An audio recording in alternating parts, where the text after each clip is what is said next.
va souffler un peu, hein. C'est maintenant la troisième partie de votre émission Actu Matin. C'est la matinale sur Canal 3 Bénin du lundi au vendredi. Nous sommes maintenant à l'étape des tranches d'opinion. Et quand on parle d'opinion, c'est le débat surtout.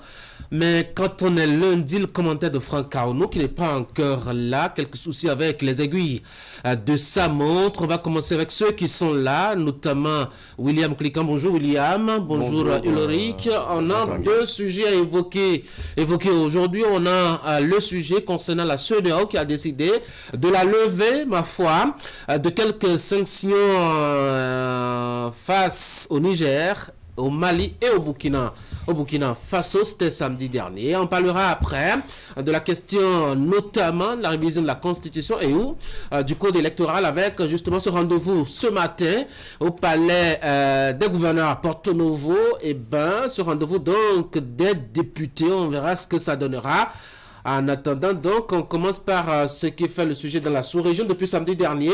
La CEDEAO, William, qui décide de lever les sanctions contre, disons, le Niger surtout, et les autres pays après.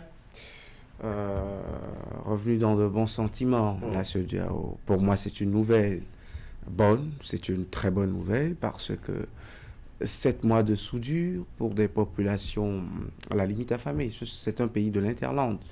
Depuis le coup d'État du 26 juillet, les difficultés au plan politique, administratif, au plan économique surtout, de ce pays sahélien ne sont plus à démontrer. Et aujourd'hui, la levée de ces 8 ordres de sanctions différentes imposées par la CEDEAO au lendemain du coup d'État qui a renversé Mohamed Bazoum, pour moi, est une nouvelle à apprécier. Est-ce qu'il faut faire le bilan d'une CEDEAO qui a encore une fois échoué? On verra bien, on va mais l'actualité déjà, il faut d'abord voir plus grandement une bonne décision pour tous les États de l'Afrique de l'Ouest et encore plus pour le Niger. Loïc? Oui, c'est déjà une très bonne nouvelle parce que vous n'êtes pas sans savoir que je suis allé même jusqu'à faire le constat au niveau de Malanville pour voir un peu comment il y a une sorte de morosité, une sorte de climat assez terne au niveau de la frontière, que ce soit du côté de Malanville que du côté de Gaïa, qui est la première ville du côté du Niger. Et c'est heureux de savoir aujourd'hui que la CEDEAO se ravise d'une certaine manière en offrant une seconde chance à la junte militaire de rallier un peu les rangs. C'est aussi un grand satisfait pour les populations des deux bords, que ce soit du côté du Bénin que du Niger, parce que vous n'êtes pas sans savoir que quand il y a de ce genre de sanctions, ce sont les peuples qui en pâtissent le plus, parce qu'il y a par exemple à Malanville beaucoup d'ouvriers, beaucoup de fonctionnaires, beaucoup d'artisans qui vont travailler du côté du Niger. C'est pareil pour le Niger aussi, ils viennent travailler du côté du Bénin, de Malanville précisément. Et quand je suis allé à Malanville, j'ai remarqué que tout là où le grand marché de Malanville s'animait, c'était devenu carrément une zone désertique, une zone vraiment calme et déserte. Et aujourd'hui, c'est assez satisfaisant de constater que la CEDEAO revient d'une certaine manière pour ramener la junte militaire à la table des négociations, parce que c'est une main tendue de la CEDEAO. Et si vous parlez de main tendue, après 7 mois de tension, c'est une main tendue. C'est vrai que ça a été choc. Il y a d'abord une thérapie de choc qui a été appliquée, mais qui n'a pas marché. William le disait tantôt, mais déjà aujourd'hui, il faut se féliciter que c'est une tentative de retour à la normalisation, mais reste à savoir si... Pourquoi parler de tentative? Parce qu'il faut d'abord que les autres aussi saisissent cette occasion, parce qu'ils ont demandé à quitter la CEDEAO. Est-ce que ça va se passer? Comment ça va se passer? C'est la question que nous allons développer. Il y a Eric qui nous a rejoint entre-temps. Eric, bonjour. Bonjour. La CEDEAO qui a levé ses sanctions contre le Niger. Absolument. Cette levée, il faut la saluer. Il faut justement féliciter cette sagesse retrouvée, bien entendu, de la conférence des chefs d'État de la CEDEAO. On a fait savoir que ces sanctions n'avaient pas pour objectif, n'est-ce pas, de faire du mal à ces peuples. Ces sanctions avaient pour vocation, avaient notamment pour vocation d'amener les différents militaires à la tête de ces pays, de revenir à la normale. Je continue de croire que le problème n'est pas la CEDEAO. Si un jour, un pays, on ne s'est pas levé pour que les militaires se retrouvent au pouvoir, la CEDEAO n'aurait pas justement prendre des décisions. Je pense que c'est au niveau de chaque État qu'il faut davantage travailler pour que la CEDEAO ne soit pas obligée, n'est-ce pas, de prendre des sanctions, de prendre des mesures. Certainement, il y a un temps pour prendre des mesures, un temps pour condamner, un temps pour observer que ça n'a peut-être pas donné le résultat escompté. Si les mesures qui sont levées, justement, peuvent nous permettre à ces militaires à la tête des États d'organiser des transitions pour que ce que nous demandons depuis toujours, c'est le retour à la normale, n'est-ce pas, pour que la démocratie puisse revenir à nouveau à la tête de ces États pour qu'on puisse évoluer. Eric, bonjour. Bonjour, Tanguy. Bienvenue. Merci. On parlait de la... Franck, pardon. Monsieur, voilà. Je suis doublement ce matin. Bon, vous comprenez bien que Franck a pu me mettre dans cette difficulté de confusion ce matin. À bonne arrivée, on parlait de la CEDEAO pendant que vous n'étiez pas là. Oui, la CEDEAO, je pense que même si la décision vient tardivement, c'est une décision à saluer. Mieux vaut tard que jamais, parce que là, ça devenait assez pénible. On l'a dit à plusieurs reprises sur ce plateau. Les populations l'ont martelé. Les chefs d'État et de gouvernement ont finalement pris la mesure de la situation. Sauf que de l'autre côté, les réactions qui ont suivi ne sont pas de nature véritablement à dégeler la situation, à décrisper l'atmosphère. Ça veut dire que le boulot n'est pas terminé. On doit poursuivre les négociations, on doit échanger. Parce que vous voyez, ça se comprend. Si on vous frappe, on vous empêche à un moment donné même de pleurer, vous avez subi toutes les conséquences et qu'on revient pour vous dire, écoutez, non, oubliez tout ça, c'est un peu difficile. C'est pourquoi le Niger garde encore ses frontières fermées. Il faut le préciser. Le Bénin a ouvert côté Malanville, mais le Niger, il semble totalement indifférent. Hein? C'est comme si rien n'a jamais été. Oui, c'est comme si rien n'a jamais été parce qu'ils ont eu le temps de s'habituer à la situation. Et ils ont été éprouvés et ils ont maintenant la peau véritablement dure pour supporter. Ils ont été résilients. Voilà le mot que je cherchais. Ils ont été résilients tout le temps que les sanctions ont duré. Et maintenant, ils se disent, ben, on peut se passer de ce qui devrait être. On peut se voler de nos propres ailes. Mais je pense qu'au nom de la confraternité, au nom de l'amitié et des relations séculaires qui existent entre les deux peuples, la junte au pouvoir devait revoir un peu ça. Oui, mais William, comment on fait? On envoie une délégation de la CEDEAO au Niger, les supplier au moins pour qu'ils ouvrent les frontières, ou c'est le Bénin qui envoie une délégation? Comment ça va se faire? Parce qu'il faut quand même finir avec ces frontières qui sont fermées. Non, le Niger ouvrira. Ils ont levé les restrictions espace aérien, donc ils rouvriront les frontières terrestres. Moi, j'en suis convaincu. Encore que, vous savez, la montée crescendo du temps et de certains actes, les sorties médiatiques des gouvernants de ces pays de la transition et certaines menaces brandies comme la sortie de la CEDEAO avec effet immédiat, selon moi, tout ça devrait peser dans la balance des débats. La belle preuve, quand vous lisez le Inestinso, le communiqué de la CEDEAO, vous voyez qu'ils ont fait un travail scientifique. Et pour une fois, ils ont chiffré ce que représentaient ces États dans la CEDEAO. Vous voyez, on parle d'une incidence économique de près de 500 millions de dollars si ces trois pays sortaient de la CEDEAO. 134 de différents pays. Le Burkina est le plus perdant, 77,4. C'est la peur qui les sent? Ce n'est pas la peur, mais c'est une façon de reconnaître que pendant le temps que nous avons vécu ensemble, vous avez été des éléments essentiels de cette intégration sous-régionale tant voulu. Elle n'est pas encore totalement actée, mais les pas d'intégration sous-régionale que nous faisons, vous avez été des acteurs d'un certain niveau d'implication. C'est une façon de reconnaître qu'ils n'étaient pas des épouvantails dans la CEDEAO. Et moi, quand je lis cette décision de la conférence des chefs d'État et de gouvernement de la CEDEAO, qui à la fin demande immédiatement la libération de Mohamed Bazoum et nous donne toutes des injonctions, n'exige plus, quand je me dis, est-ce qu'on avait une thérapie comme celle-là avant de pousser le bouchon si haut à un moment pour qu'on en arrive là? Mais aujourd'hui, ne refaisons plus le débat du passé. Parlons du présent. Parlons du présent. Le Bénin aura beaucoup perdu dans cette affaire, Eric. Hein? Franck l'a dit tout à l'heure, le Niger a eu le temps de se résilier, ou d'être résilient, si on doit le dire ainsi. Je ne sais pas si le Bénin a eu le temps aussi de s'acclimater, ou de s'adapter. Nous avions fait preuve de résilience. Vous savez, quand on a posé la question au chef de l'État, il a été clair là-dessus. Je veux le dire, hein, et soyez rassurés, les sanctions font plus mal au Niger qu'au Bénin. En tout cas, c'est ce que le chef de l'État a dit. Justement. Après, c'est vrai que j'ai lu des réactions, je dirais un peu épidémiques, sur le fait que la levée des sanctions, ces pays ne seraient pas du tout réceptifs à cela. C'est une position qu'on peut comprendre.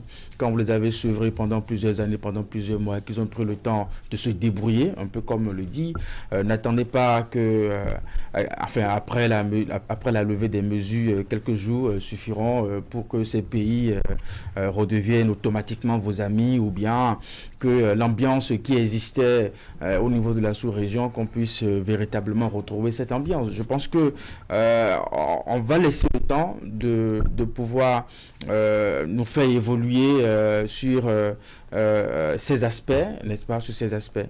Mais essayons aussi de voir que quand on a pris ces sanctions, on voulait justement taper du poing de la table, n'est-ce pas, pour donner un message. Parce que ça n'est pas bien non plus que dans notre sous-région, nous constatons, n'est-ce pas, régulièrement la montée en puissance des militaires à la tête de nos États. C'était sans doute l'objectif de la CEDEAO. Elle n'a peut-être pas pris le temps d'observer et de voir les sanctions qu'il faut appliquer. On aurait pu faire l'option peut-être d'aller étape par étape et puis tout ça. Et je pense que l'histoire, certainement, aujourd'hui, retiendra que on a peut-être péché dans la démarche, mais aujourd'hui, on est revenu à de mauvais sentiments, un peu comme l'a évoqué William, et nous devons pouvoir évoluer sur l'intégration et la CEDEAO des peuples. L'histoire retiendra. Et puis, on a plus souffert que le Niger, en tout cas. Non, il faut dire que quand il y a sanction, c'est de deux bords. Le Niger en a pâti tout autant que le Niger a d'autres solutions. Paraître ne pas subir une sanction est différent de la subir pleinement. Le Niger, il faut l'admettre, l'a subi pleinement. Et je l'ai dit tantôt dans ma première intervention que j'ai eu le temps d'aller jusqu'à Malanville pour faire le constat. Et je me suis rendu compte que ce soit du côté du Bénin que du côté de Gaïa, au Niger, c'était assez difficile pour les populations. Et si c'est difficile pour les populations, vous n'êtes pas sans savoir qu'il doit y avoir des répercussions, des impacts d'une certaine manière au niveau des autorités.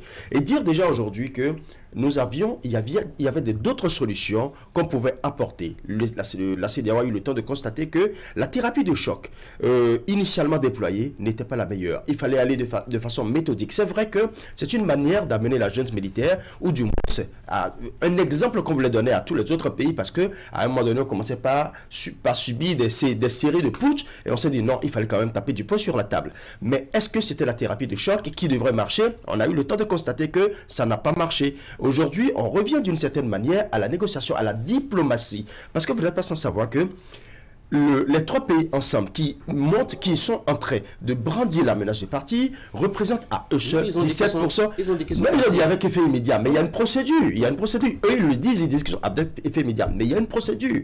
Donc, la procédure doit être suivie. Donc, déjà, à eux trois seuls, à trois, ils représentent déjà 17% des 425 millions d'habitants qu'il y a dans la sous-région. Et même s'ils ne représentent que 10% du PIB, c'est un capital important pour le marché de la CEDEAO. Donc, d'une manière ou d'une autre, la CEDEAO a tout autant à perdre que ces trois pays qui disent qu'ils sortent de la CEDEAO. Oui, et maintenant, aujourd'hui, en allant vers le dégel, parce que quand je dis un début de normalisation, en allant vers le dégel, c'est une manière d'amener ces pays-là à revoir d'une certaine manière leur position, parce que tout autant que ces trois pays qui vont subir encore d'autres sanctions éventuellement, ils sortent de la CEDEAO, autant la CEDEAO va en partie économiquement et aussi sur le plan institutionnel, et au niveau des populations, les liens séculaires qu'il y avait, parce que vous n'allez pas savoir, imaginez un peu un Nigérien qui veut venir au Bénin, qui sera obligé maintenant de prendre un visa, donc la libre circulation des personnes de biens vont impacter. Donc d'une manière ou d'une autre, la CEDEAO aujourd'hui a tout intérêt à jouer la carte de l'apaisement. Oui, mais on a beau reprocher à la CEDEAO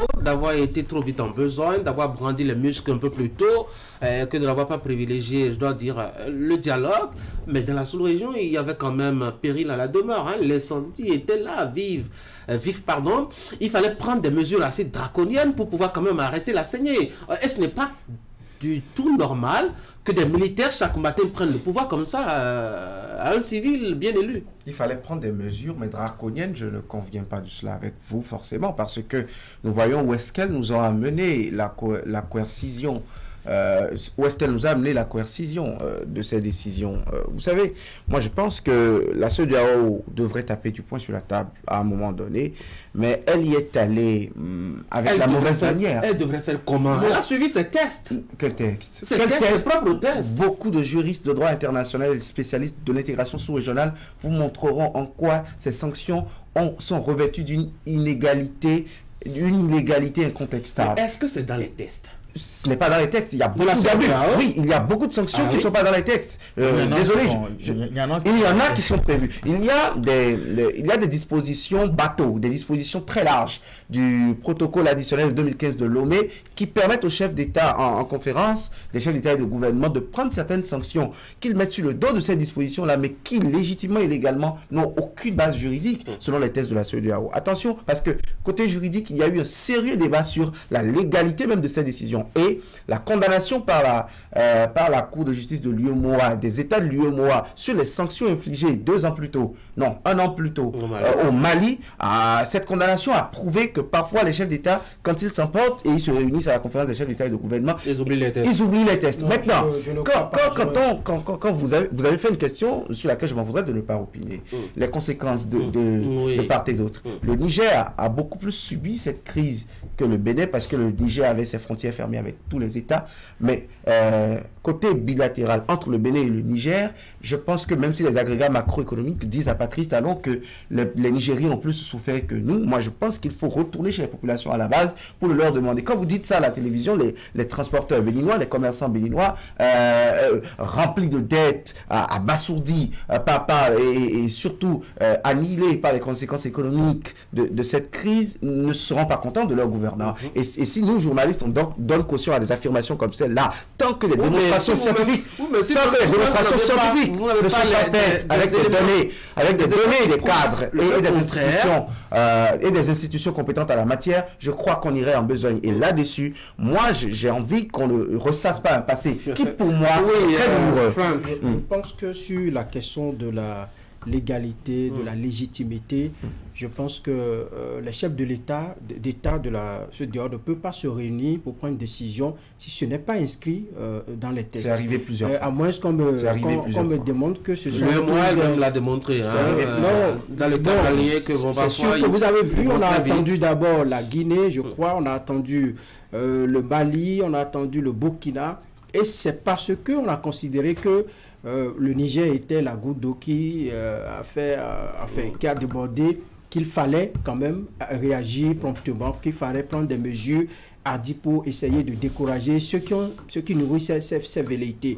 Donc je pense que peut-être qu'à la fin, le parcours qu'on a fait avec cette décision qui a frappé durement 2 peuples, qui a frappé durement 2 pays, je pense qu'on va faire le bilan pour se demander est-ce que prochainement il faut prendre de telles mesures. Mais moi je pense que la CEDEAO devrait davantage prévenir que de chercher à guérir. Parce comment on prévient? On met des caméras de surveillance un peu partout pour savoir qui veut prendre coup d'État ou... Je pense qu'ils ont des moyens de renseignement. Et lorsque ça commence dans un pays, vous voyez au Sénégal, quand ça a commencé, on sait la décision que Macky Sall a prise. Heureusement que la juridiction constitutionnelle est revenue pour mettre les pendules à l'heure. Sinon, on allait laisser tomber, on va sortir des communiqués, on n'en a que faire des communiqués. Il faut prévenir et dire véritablement aux chefs d'État, attention, arrêtez de tricher avec la Constitution. La CEDEAO n'a pas perdu toute crédibilité dans cette affaire. C'est difficile de l'affirmer, vous voyez, parce que moi je continue de croire que la CEDEAO n'existe pas sans les États membres. Ce sont les États pris individuellement, n'est-ce pas, qui constituent la CEDEAO. Si aujourd'hui l'image de la CEDEAO, moi je pense que c'est un peu comme l'image de nos démocraties prises individuellement au niveau de nos États. Parce que quand un chef d'État qui, à la veille d'une élection, prend un décret pour un report et que ce même chef d'État est membre de la CEDEAO, quelle est l'image que la CEDEAO peut avoir et comment on peut régler des problèmes de crise. Et donc quand vous multipliez ce genre de comportement, quand vous multipliez ce genre de comportement et d'attitude au niveau de chaque chef d'État dans la sous-région et que vous les réunissez à la table de la CEDEAO, le résultat est là. Et donc, il faut aller soigner des problèmes au niveau de chaque État pour que la CEDEAO puisse se sentir mieux et être forte, n'est-ce pas, à pouvoir prendre des décisions. La crise nous aura permis aussi de voir que même au niveau de la CEDEAO, vous avez des États qui ne se sont pas alliés du tout sur les décisions de la CEDEAO, notamment le Togo. On a estimé que le Togo a fait preuve de neutralité, ce que moi je trouve un peu lâche, parce que à partir du moment où on fait partie d'une organisation et qu'une décision commune est prise, tout le monde doit pouvoir s'aligner. On a estimé que c'était une position plutôt intelligente, qu'il est peut-être encore le pays qui a plus profité de cette crise mieux que d'autres pays. Il en a fait une bonne aubaine. Parce qu'il a fait l'option, de la géopolitique. Il a fait l'option dans une course. Le Cap-Vert, le Ghana. Il a fait l'option de la géopolitique. C'était le Libéria de Jean il n'est plus président. Quels étaient les rapports directs? Il n'avait pas de frontières, justement parce que ce pays n'avait pas de frontières. Je dis frontières. Il n'avait pas une proximité géographique qui leur permettait de desservir. De pouvoir en tirer profit. Mais le Togo en a profité. Ne dites pas. Quand vous dites ça, c'est comme là où si, je voudrais chuter, à un moment donné... Là, je voudrais chuter, c'est qu'au niveau de la CEDEAO, il y a aussi ce travail qui doit être fait entre pays membres. Soit on est partant, soit on n'est pas partant. Parce que ça aussi, ça a fragilisé, n'est-ce pas, l'action de la CEDEAO au niveau de la... Oui, en fait. Moi, j'ai un problème avec ceux qui pensent que à la conférence des chefs d'État et de gouvernement, les chefs d'État, ils vont pour se voir imposer des décisions. Ils y vont en représentant leurs États, ils sont les voix de leurs États, ils sont les votants de leurs États. Ils peuvent se désolidariser d'une décision s'ils trouvent que la majorité emporte sur une décision et qu'en fait, cette décision, dans son but ultime, nuit plus à leur État On n'est plus dans une communauté là.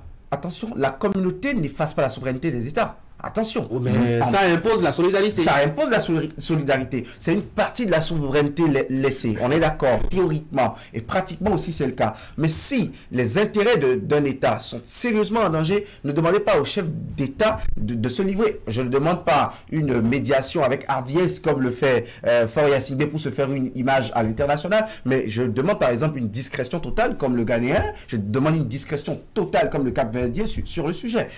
Et c'est pour ça la témérité des autorités béninoises à un moment donné a posé problème avec les observateurs béninois que nous étions. Nous avons trouvé que nous, on dépend trop économiquement de cet État pour être va-t-en-guerre à ce point. On va écouter le riche là-dessus. J'aimerais finir. La CEDEAO n'a pas perdu toute sa crédibilité. Elle a perdu beaucoup de plumes, mais elle n'a pas perdu toute sa crédibilité. Qu'est-ce qui lui reste aujourd'hui? La situation du Sénégal lui a permis de se refaire une santé. Lisez la position de ce sommet sur le Sénégal. On constate que le 2 avril prochain, Macky Sall ne sera plus président du Sénégal. Nous lui disons au revoir, nous lui disons merci pour toutes les mais ça, c'est au lendemain de la décision du Conseil constitutionnel. Il y avait un communiqué qui demande à Macky Sall pendant que la bataille juridique et juridictionnelle se faisait dans les couloirs du Conseil constitutionnel, la CEDEAO a émis des communiqués. Tinubu devrait même aller assez timoré, il a communiqué. Timoré, oui. Je l'ai reconnu ici. Des communiqués.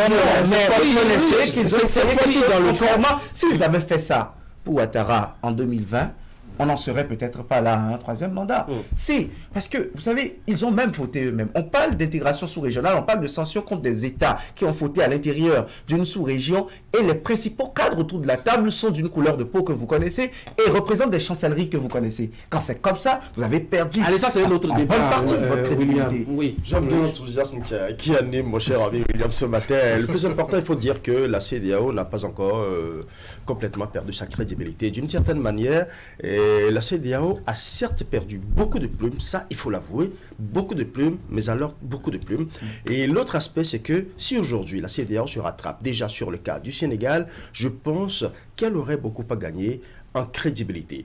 Mais le communiqué, contrairement à ceux qui pensent ici que le communiqué c'est déjà un atout, moi, tout ce que j'ai lu par-dessus le Sénégal, ce n'est pas encore ça. Parce qu'il a fallu que le Conseil constitutionnel déjuge d'abord tout ce qui a été fait avant que la CEDEAO, normalement, la CEDEAO devrait être la première à dire non, ce qui se passe au Sénégal, ce n'est pas exactement ça. Non, nous avons lu le tout premier communiqué et nous avons lu le second aussi. Oui. Ce qui veut dire que quand il y a ces genres de situations qui portent atteinte à la crédibilité de la démocratie en elle-même, dans sa vitalité, il faut que la CEDEAO, qui se dit garante de la démocratie, des principes de droit, puisse spontanément réagir. D'ailleurs, Georges Weah a dit que les coups d'État les coups de force se poursuivront toujours tant qu'il y aura toujours des coups d'État constitutionnels. Oui, et je pense que c'est ce sur quoi la CEDEAO doit beaucoup plus se baser aujourd'hui pour travailler avec les États. Mais d'une manière ou d'une autre, c'est de faire en sorte maintenant de revoir comment ramener les 3 pays de l'AES. Est-ce que c'est possible? On en verra. Oui, justement, ça va être le dernier axe de notre discussion autour de cette actualité-là. Est-ce que la décision de la CEDEAO va se faire aviser les pays qui s'en allaient ou qui étaient partis? On ne sait plus vraiment quelle est la situation. On va attendre de voir. Mais avant, je voudrais dire que si le Togo s'était aligné derrière la décision de la CEDEAO, je pense que les Nigériens auraient senti, ou la junte au pouvoir aurait senti plus durement les effets de cette décision-là. Parce que à bras ouverts, Foya Singbe a accueilli les délégations nigériennes, les ports, a ouvert les ports du port à ces autorités-là qui avaient la possibilité. Et même récemment encore, il a continué de diminuer les tasses. On a eu les informations au niveau du port. Le Nigeria, c'est mon opinion de ça. Moi, c'est mon opinion. C'est frontière ouverte avec le Nigeria. J'ai la parole. J'ai chef de file des décisions. J'ai la parole. Derrière, c'est une frontière ouverte. William, c'est aussi que cette question a beaucoup aidé la CEDEAO aujourd'hui à d'une certaine manière dégeler la crise. Parce que s'il n'y avait pas au moins le Togo qui d'une certaine manière jouait la carte de l'apaisement, de la médiation, je pense qu'aujourd'hui on serait toujours en pleine crise. Et le Togo était le tout premier pays a dit clairement: je ne cautionne pas le coup de force, le coup militaire. Mais d'une certaine manière, c'est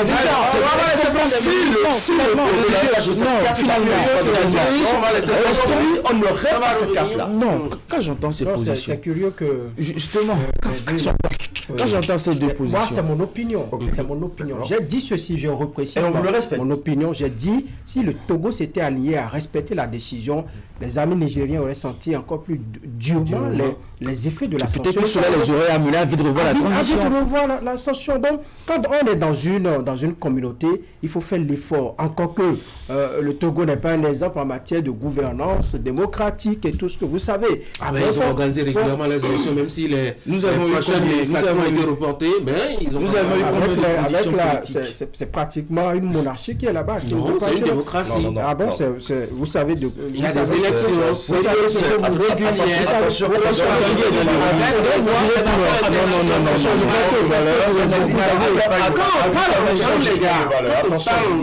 c'est désagréable à la maison. Donc, permettez que ce qu'est la parole finisse et que vous preniez la parole à votre Donc, revenons à votre question, ceux qui étaient en train de partir, je ne pense pas qu'ils fassent, qu'ils reboussent chemin.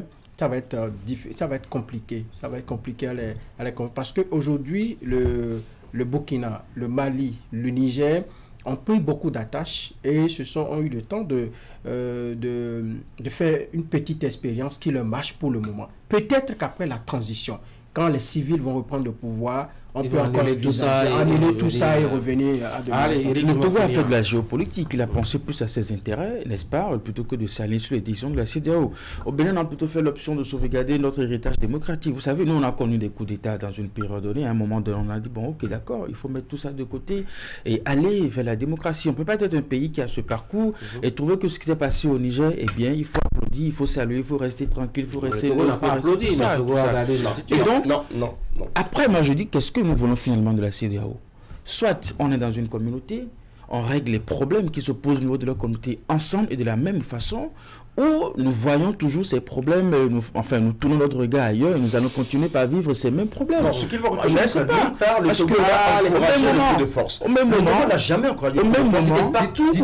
Et partout où fort et sans a toujours parlé, il précise toujours qu'il condamne le coup de force, mais qu'il estime que la solution militaire n'est pas la meilleure. Il faut revenir à la négociation pour changer. Et je pense que si on avait continué dans cette logique-là, le départ aurait été encore plus précipité. Et aujourd'hui, on n'aurait même pas la possibilité de penser à une probable retour. Alors, supposons un seul instant que tous les États membres sont restés dans la position en condamnant, n'est-ce pas, et puis en faisant en sorte qu'au niveau des sanctions, qu'il n'y ait pas une application.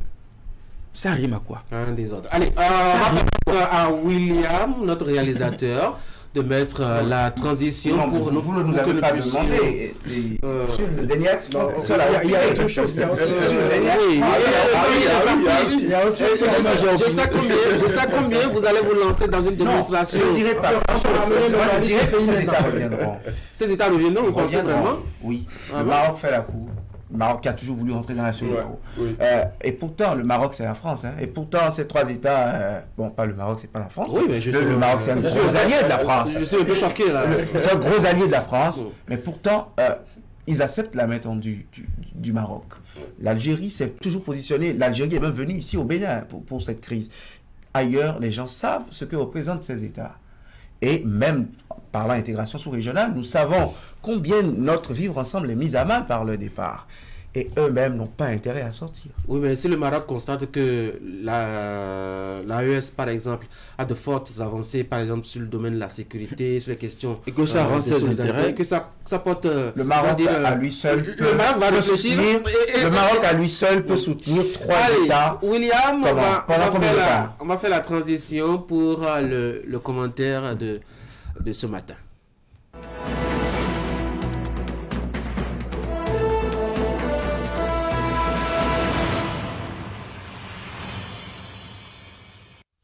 Franck, est-ce que j'ai besoin de te saluer encore une Ça fait toujours du semaine? bien. Oui, ça fait toujours du bien. Alors là, Franck, bonjour. Bonjour Tanguy. Alors, encore une semaine où on parlera de révision de la Constitution ainsi que de modification du code électoral. Cette affaire est devenue comme notre pain quotidien depuis un moment. Malheureusement ou heureusement, oui, Tanguy, nous serons gavés de cette actualité une semaine de plus et dès le premier jour de la semaine, ces 2 points étant inscrits à l'ordre du jour de la plénière convoquée ce lundi par le président Vlavono, président de l'Assemblée nationale, qui démarre tout à l'heure à 10h. On retrouve respectivement au point 11 et 12 de l'ordre du jour l'examen de la proposition de loi portant révision de la Constitution de la République du Bénin et l'examen de la proposition de loi modifiant et complétant la loi 2019-43 du 15 novembre 2019 portant code électoral. Au lendemain des fêtes de fin d'année, c'est ce que les politiques font de nous au pays. On dirait qu'ils n'attendaient que cette décision de la Cour constitutionnelle pour dégainer. Subitement, tous ont retrouvé une inspiration illuminée qui a permis à chaque groupe parlementaire de nous pondre des propositions diverses pour, d'une part, réviser la Constitution et d'autre part, de relire le code électoral et de le modifier suivant l'injonction des 7 sages de la Cour en date du 4 janvier 2024. 3 propositions pour revoir une loi, c'est là que nous en sommes aujourd'hui. Les débats vont s'ouvrir pour passer en revue la loi Sansebou, la proposition de loi Ake Natonde et la proposition de loi Noureni Achade des démocrates. Comme le dit l'autre, à chaque groupe parlementaire, sa loi. Et ce qui est marrant dans l'histoire, Tanguy, c'est que chacun pense que son inspiration est la meilleure. Chacun pense que sa proposition vaut 1000 fois que celle des autres. Chez les démocrates, on se complaît à dire que la proposition de loi Ake Natonde, par exemple, est bonne pour la poubelle. Pareil pour la loi Sansebou, tout pour eux et rien pour les autres. Je ne fabrique rien. Moïse Moncho, eh bien, des démocrates l'ont martelé sur nos plateaux ici même. Il n'y a pas 48 heures. Au bloc républicain à l'UP Le Renouveau, il est évident qu'on veut profiter de la brèche ouverte par la haute juridiction pour régler plusieurs problèmes qui se posaient depuis. Faire d'une pierre 2 coups, sinon plusieurs. Pendant ce temps, le peuple est pris en otage par l'ensemble de la classe politique, en l'occurrence les députés à l'Assemblée nationale. Le peuple contraint à ne respirer que cette actualité, à ne manger, à ne boire que la révision de la Constitution et la relecture du code électoral jusqu'au moment où Dieu l'en sortira. Vous parlez de prise d'otage, j'espère qu'il n'y aura pas de lot de... comment est-ce qu'on appelle ça? Tribu. Comment? Sanction? Non, pas sanction. Allez, justement, pourquoi est-ce que vous parlez de prise d'otage? C'est vrai qu'on me dira que les politiques jouent leur rôle, mais lorsque ce rôle commence par pourrir l'atmosphère, commence par enrhumer les relations entre les Béninois de notre position d'observateur, on est en droit d'alerter pour dire que les politiques nous ont pris en otage. C'est la vérité, la responsabilité dans ce que je dis est collégial. Aucun d'eux ne peut s'en soustraire. Le comble est que les populations y sont embarquées, même lorsqu'elles savent que leur position compte très peu et n'influencera pas assez trop ce qui se fera là-bas au palais des gouverneurs à Porto Novo. Et vous avez vu ce débat a commencé par germer. Il lui fallu que cela apparaisse pour que l'on parle par exemple du côté de Boni Yahi, qu'on sent sa vie menacée, ce qui a suscité la réaction du gouvernement ainsi que celle de l'ancien président Thomas Boniyaï. Dans tous ces états, il a fait une longue déclaration dont il pouvait se passer à mon avis et qui n'est pas non plus de nature à rassembler les Béninois, à les unir autour de l'idéal, le mieux-être. Prise d'otage parce qu'il y a bien des sujets qui peuvent nous intéresser et qui peuvent améliorer nos conditions de vie. Par exemple, sur les points inscrits à l'ordre du jour, je ne sais pas si vous avez parcouru le communiqué du président de l'Assemblée nationale. Il y en a deux qui, moi, à mon avis, me paraissent plus importants que ces querelles politiciennes qui pourrissent l'ambiance depuis un moment. Les points 8 et 10 qui portent sur la Cour spéciale des affaires foncières et le projet de loi relatif à l'alimentation scolaire en République du Bénin. Voilà deux initiatives très importantes lorsqu'on sait ce que représente le foncier et l'éducation pour les Béninois en ce moment précis. Au-delà de tout, les députés doivent dépassionner le débat, discuter, prendre des résolutions en lien avec ce que prescrit la Cour, tout en garantissant l'intérêt supérieur du peuple béninois et surtout en n'oubliant pas d'où nous venons. Nous venons en effet de très loin. N'agissons pas à faire retourner Hubert Maga, Émile Derlin-Zissou, Mathieu Kérékou et tous ceux qui ont bâti ce pays dans leur tombe et qui ne sont plus de ce monde. Oui, j'espère que cela n'arrivera pas ainsi en tout cas. Allez, merci beaucoup Franck. Allez, on va faire un tout table rapidement sur le sujet d'aujourd'hui. C'est vrai qu'on a déjà évoqué, ma foi, le sujet par ici la semaine écoulée. On en a discuté de long en large. Aujourd'hui, les députés se revoient à l'Assemblée nationale et le riche. Apparemment, ils ont donné priorité à des lois politiques qu'à des lois plus, moins politiques et plus sociales. Ouais. Et ça a toujours été comme ça, et très souvent on constate que, vous savez, très souvent, nous donnons beaucoup plus de poids à tout ce qui est politique. Regardez la vie courante, la vie quotidienne de tous les Béninois. Imaginons un peu que le 6 avril, on n'a pas pu élire le président de la République. Et vous allez constater simplement qu'un fonctionnaire... Touchez le bois, s'il vous plaît. Non, je sais de quoi je parle. Je sais de quoi je parle. Je sais de quoi je parle. Il faut vraiment faire un effort. Vous imaginez que le fonctionnaire n'ira pas au service, tout simplement parce qu'il n'y a pas un président de la République. Comme si l'élection du président de la République dépendait du travail que lui fera n'importe quel... Non, ça arrive très souvent. Donc, c'est-à-dire on met beaucoup plus la politique devant. Mais ce qu'il faut retenir déjà, moi, aujourd'hui, je suis content parce que on a une pluralité d'idées. Il y a une pluralité de propositions. Le BR a fait ça à sa proposition de loi. L'UPR a sa proposition de loi. Les démocrates ont leur proposition de loi. Aujourd'hui, maintenant, il y a de la matière pour pouvoir opiner et donner satisfaction à la Cour constitutionnelle. Pour moi, elles sont des lois politiques. Il y a des questions sociales beaucoup plus préoccupantes, certes, mais c'est le politique qui donne le cadre à tout le reste. Personne n'ira à l'école manger en alimentation scolaire, ou personne n'ira devant aucune juridiction si déjà le pays n'est pas bien gouverné, de l'exécutif au judiciaire en passant par le législatif. C'est pour cela que des textes comme la Constitution réveillent tout le monde. Parce que c'est ce qui organise notre vivre ensemble, d'une manière ou d'une autre. Maintenant, vous voyez,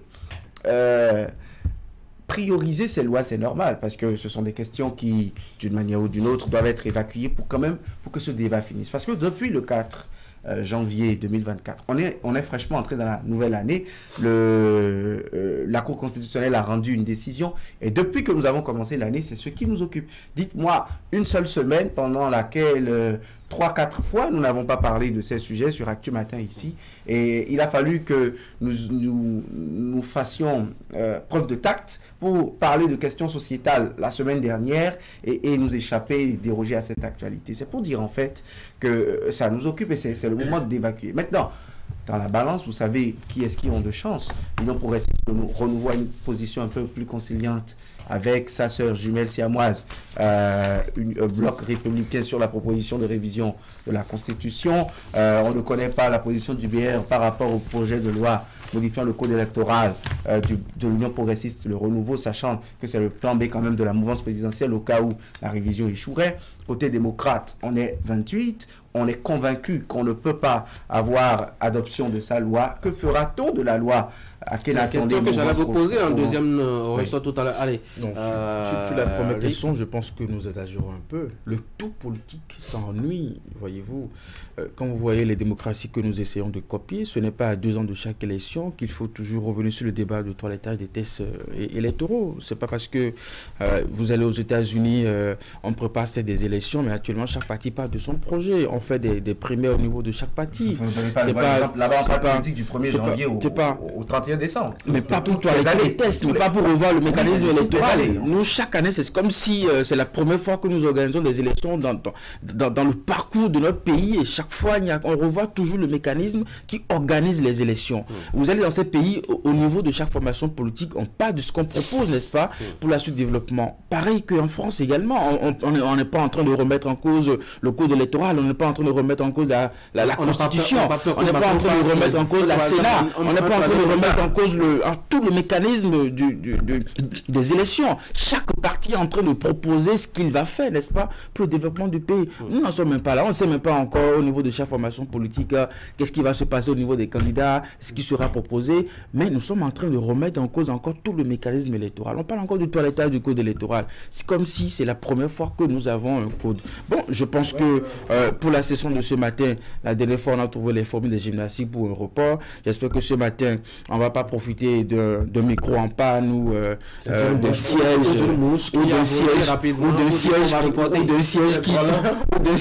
truc là pour encore avoir un report, et que ce matin on pourra vraiment donner du contenu et évoluer dans les travaux. Et passer à autre chose. Oui, c'est ce qui est souhaitable. Hein. Il faut véritablement évacuer cette affaire-là. Et mieux pour corroborer ce que disait Eric, c'est que là maintenant, on en fait une récupération politique. Et c'est bien normal, c'est l'animation de la vie politique. Mais moi, je pense que pour ces questions qui paraissent également importantes, il faut s'y consacrer rapidement.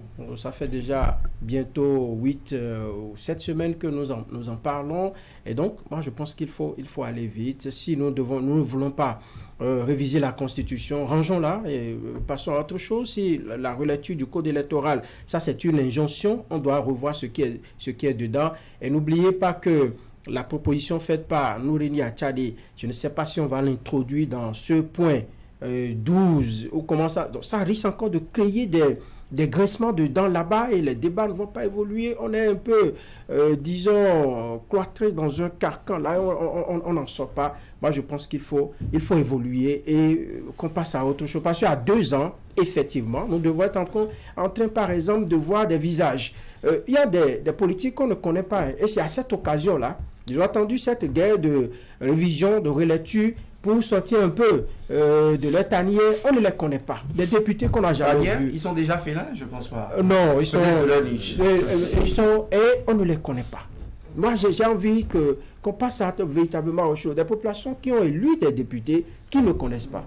C'est quand même, ça ne fait pas bien. Oui, mais s'il ne peut pas s'entendre sur les lois électorales et politiques, il n'a qu'à aborder les lois sociales. J'espère que là-dessus, au moins, ils pourront s'entendre et ils vont évacuer tout ça. Puis après, on va... Parce que quand moi, j'ai entendu l'alimentation scolaire, j'ai pensé tout de suite aux cantines scolaires. Il les élargit, par exemple, à tout le Bénin, dans des zones reculées où les populations, les parents n'ont pas les moyens d'offrir 3 repas à leurs enfants par jour pour les maintenir à l'école. C'est vraiment important. Allez les gars, merci beaucoup pour cette discussion ce matin. Le temps il est vraiment parti, hein? 8h44 déjà. Je vous souhaite de passer une très bonne journée et d'avoir surtout une belle semaine de travail. Merci. Mesdames et messieurs, tout à l'heure vous allez suivre le résumé de l'actualité relayé par les micros et caméras de Canal 3 Bénin. C'est 7 derniers jours au Bénin. C'est le Bénin en 7 jours de Idriss Boukari. Juste après, vous aurez la revue de presse qui sera signée Hugues Vignigbi. Moi, je vous souhaite une très bonne journée et à demain.